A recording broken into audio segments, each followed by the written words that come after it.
In step 3 of our marketing plan, we are going to explore our core values. And I know the second that you mention a subject like this, talking about your values, contractors are going to roll their eyes and say, "Why am I going to do this? What is this about?"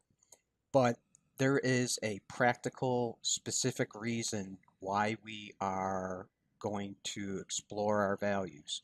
And I'm going to show you where the connection is right now. So, in this exercise of exploring our values, what we're going to do is start to list some traits that we personally have. And the reason we're going to do this specifically for marketing is I'm going to go back to the marketing plan. The connection with exploring our values is with content. That's the big thing. And this is a question that contractors ask all the time. What should I put in my content? What should my landing page be about? What should my email be about? My postcard, um, whatever content. People are always looking for the secret sauce, but the answer actually comes from values. This is where part of it comes from. Part of it's going to come from your values, and part of it's going to come from who you're targeting. It's like 50-50 almost, that how you piece together content. And that's why we're doing this. So we're not just doing this and then putting it in a cabinet to collect dust and never to be looked at again. We're doing this specifically in with in mind of sharing this with prospects and leads. So I'm just gonna go through a couple real quick. Maybe you're funny and humorous. Maybe you want the corporate look. I personally, for instance, as an example, I would choose like the corporate look, and I would choose conservative and buttoned up.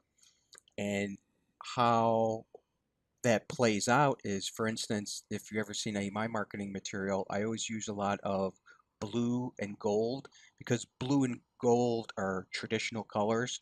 You see them a lot in politics too. And that plays into how I dress and the marketing material. I'm generally pretty formal when I communicate with clients and straightforward. I don't joke around too much. Joe Friday, just the facts is kind of my style with clients. Now, that's not to say you should.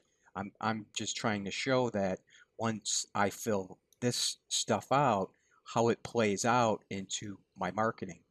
Now, maybe on the other hand, that you are a little quirky, let's say artistic, creative, there's nothing wrong with that. And that should come out in your content then.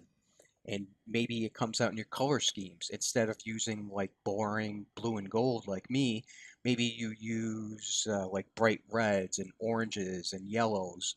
And see that's the whole purpose of this. You're trying to, not only create an explicit message of we do this and we do that, but you're also creating like a theme, a feeling, if you will, about your company.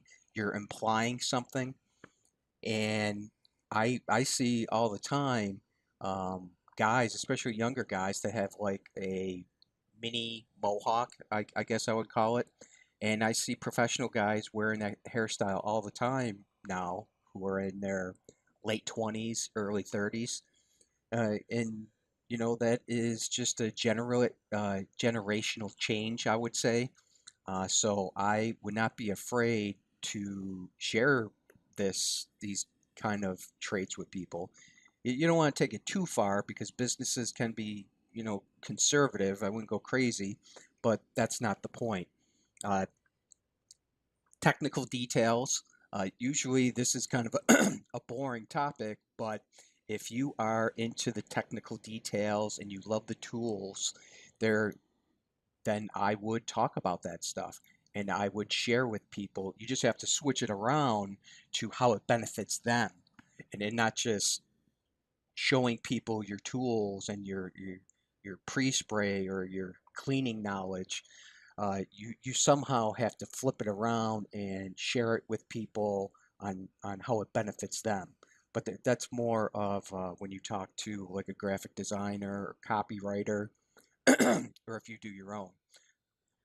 But so this is just a quick exercise to go over and start to fill this stuff out. But we're not just doing this for the hell of it. There's a specific reason. We're trying to list these values because it applies to our content.